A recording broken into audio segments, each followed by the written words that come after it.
Talvez você já tenha se perguntado por que estudar o final dos tempos? Por que estudar a escatologia bíblica? Bom, os profetas, Jesus, os apóstolos, tinham esse tema com grande constância nas suas pregações. Deram muitas dicas, muitos detalhes, muitas datas, e eu vou explicar rapidamente sobre como você entender esses aspectos e a importância deles, não só para o futuro, como também para os nossos dias. O próprio Jesus deixou algumas mensagens. Observe Mateus 16, no verso 2 e 3, o que é que ele diz?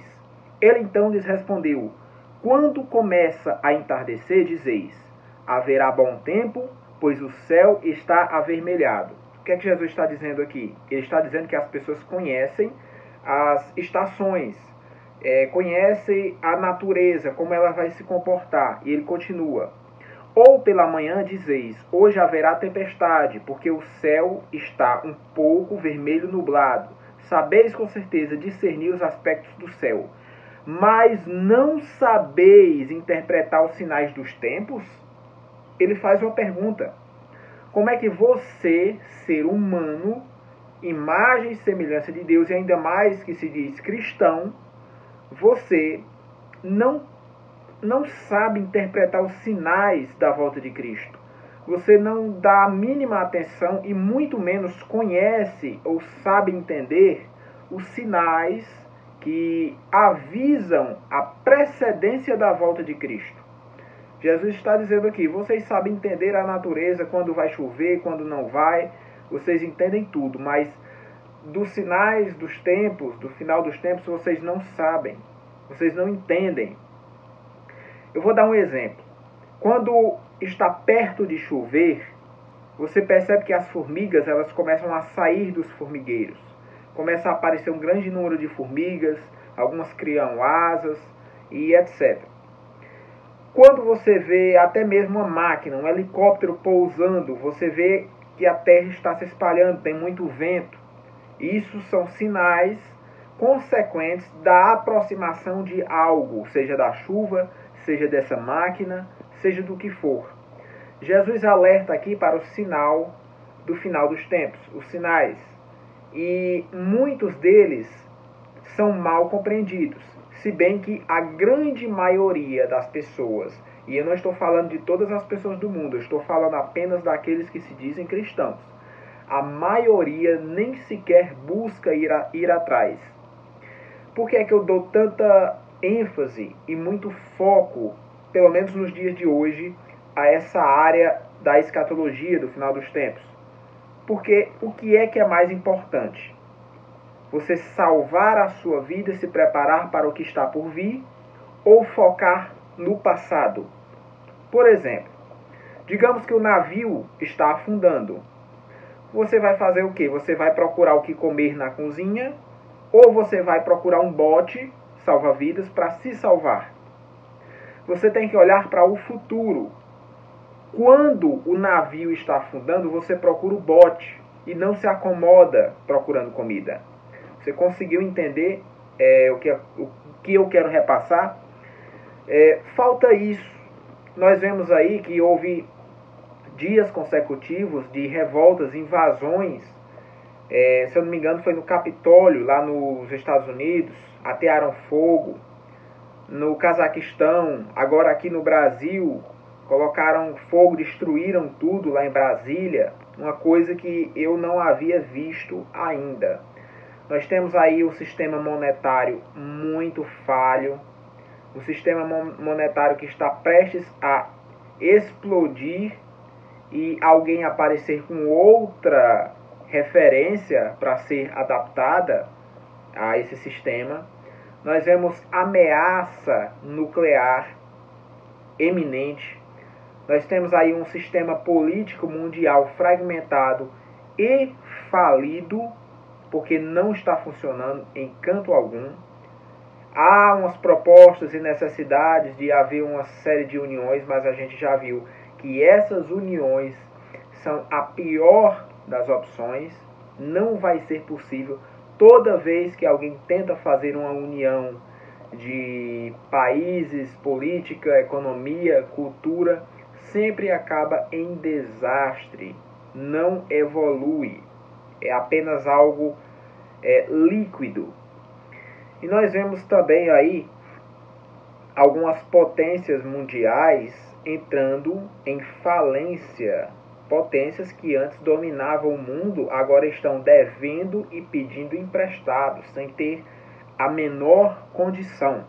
E quando a pessoa está acuado, qualquer animal que está sem ter para onde correr, ele se torna agressivo e feroz, usando tudo aquilo que ele pode, passando por cima de quem ele puder.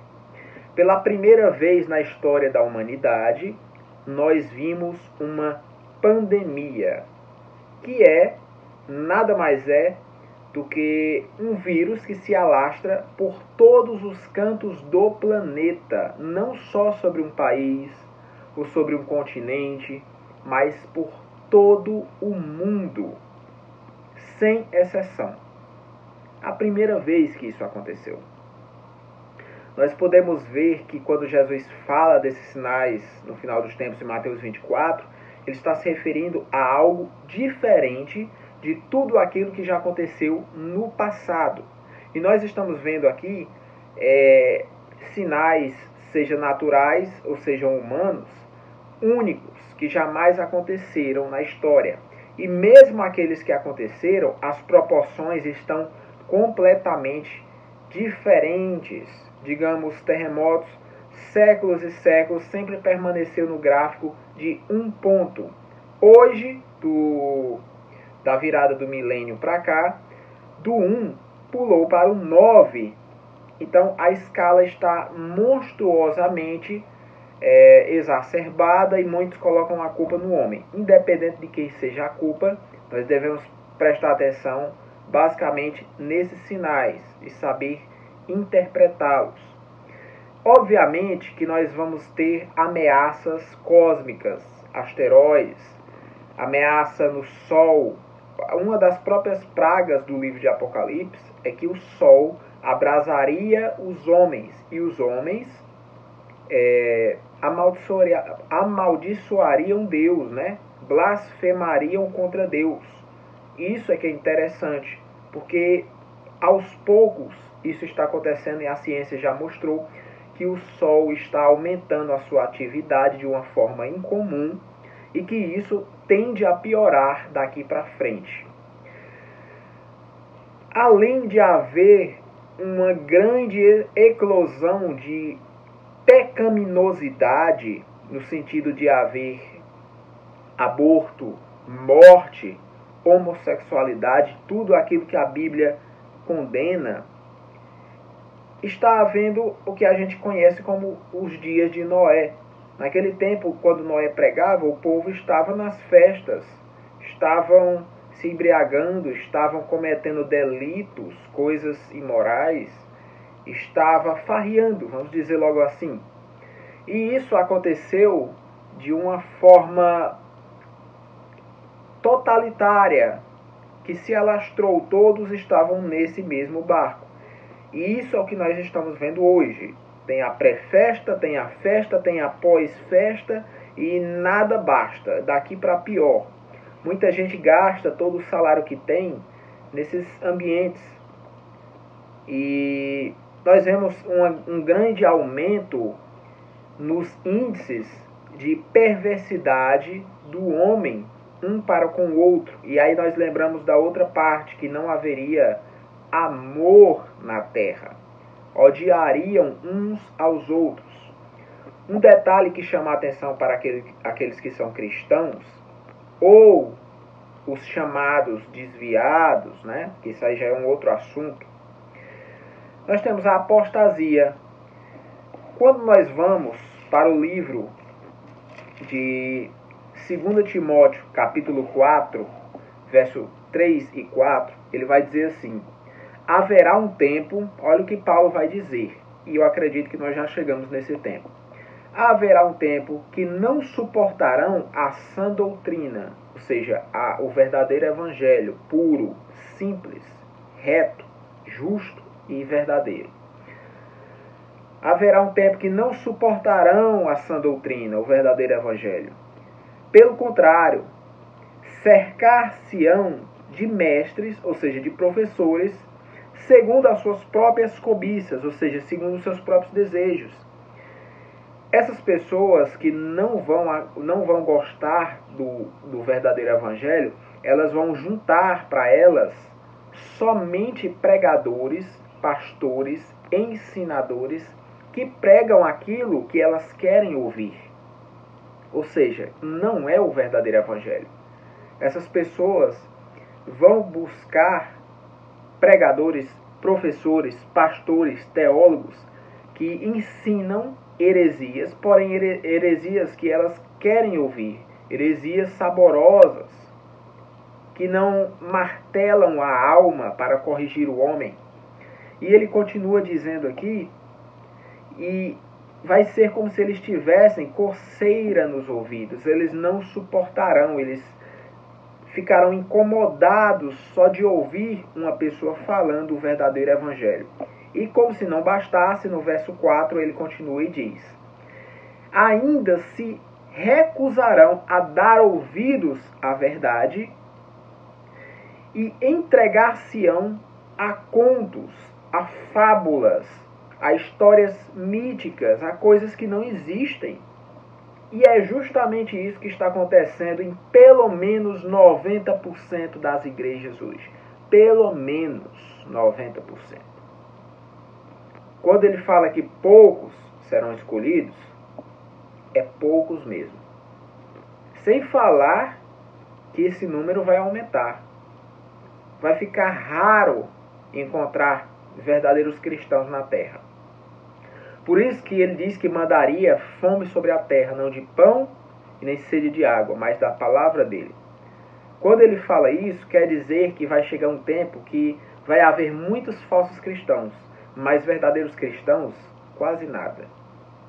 E quando não tiver mais quase verdadeiros cristãos, muitos vão enlouquecer procurando o verdadeiro evangelho e não vão achar. Vão achar muito falso evangelho. Todo canto vai ter. Mas o verdadeiro quase não se vai achar. Nem mesmo nas redes sociais. Muito menos nas redes sociais. Muito menos na internet, porque isso vai ser cortado.